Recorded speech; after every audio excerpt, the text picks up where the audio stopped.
Hello everyone, তো চলুন আজকে আমরা একটা পুডিং এর এক্সপেরিমেন্ট করি। এক্সপেরিমেন্টটা করব আমরা এয়ার ফ্রায়ারের মধ্যে। এই যে দেখুন, এয়ার ফ্রায়ার নিয়ে নিয়েছি, এটার মধ্যে আমরা আজকে Oh my এক্সপেরিমেন্ট god. করব। আর এখানে তার জন্য সবকিছু নিয়ে নিয়েছি। এই যে দেখুন, বাটিতে সুন্দর করে ক্যারামেল করে সেট করে নিয়েছি। এখন চলে যাব পুডিং বানানোর কাজে। তো আজকে আমি এখানে 2টা ডিমের পুডিং বানাবো। যার জন্য আমি প্রথমে ডিম দুটোকে সুন্দর করে ভেঙে নেব, ভেঙে বাটির মধ্যে নিয়ে নেব আর কি।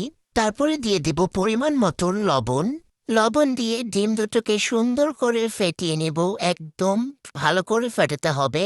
যখন দেখবেন এরকম পানি পানি হয়ে গেছে ডিম, তখন বুঝে নেবেন যে ডিম ফেটানো হয়ে গেছে। এ পর্যায়ে দিয়ে দিবেন 1 কাপ পরিমাণে দুধ। এই যে আমি এখানে 1 কাপ দুধ নিয়েছি, এটা সুন্দর করে ডিমের সাথে মিক্স করে নিব।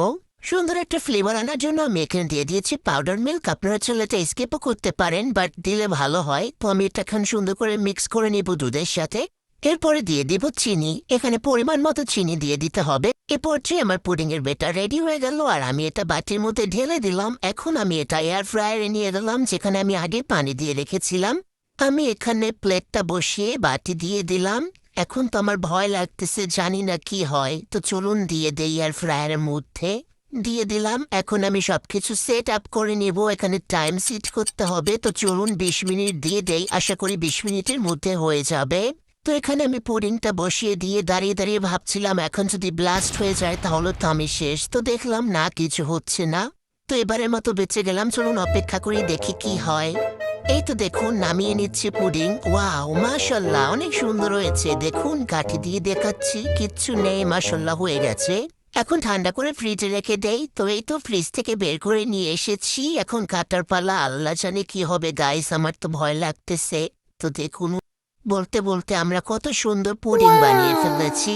মাশাআল্লাহ, অনেক সুন্দর হয়েছে, পারফেক্ট হয়েছে গাইস একদম। আমরা তো এক্সপেরিমেন্ট করতে গিয়ে সাকসেস হয়ে গেলাম গাইস। আমাদের পুডিংটা কত সুন্দর হয়েছে, একদম পারফেক্ট, দেখেছেন? তো আপনাদের বাসায় যদি এয়ার ফ্রায়ার থাকে, তো আপনারাও এভাবে খুব সহজে পুডিং বানিয়ে নিতে পারবেন। চলুন আমি আপনাদেরকে একটু কাছ থেকে দেখাই আমার পুডিংটা কত সুন্দর হয়েছে। আপনারা তো দেখতেই পাচ্ছেন কতটা সুন্দর পুডিং বানিয়েছি, কোনো বাবলস নাই ভিতরে, একদম সফট একটা পুডিং হয়েছে। তো আমার পুডিং এর রেসিপিটা কেমন হয়েছে অবশ্যই কমেন্ট করে বলবেন। আমরা তো এক্সপেরিমেন্ট করে একদম সাকসেস হয়ে গেছি গাইস। ভিডিওটি ভালো লাগলে আমার পেজটি ফলো দিয়ে রাখবেন।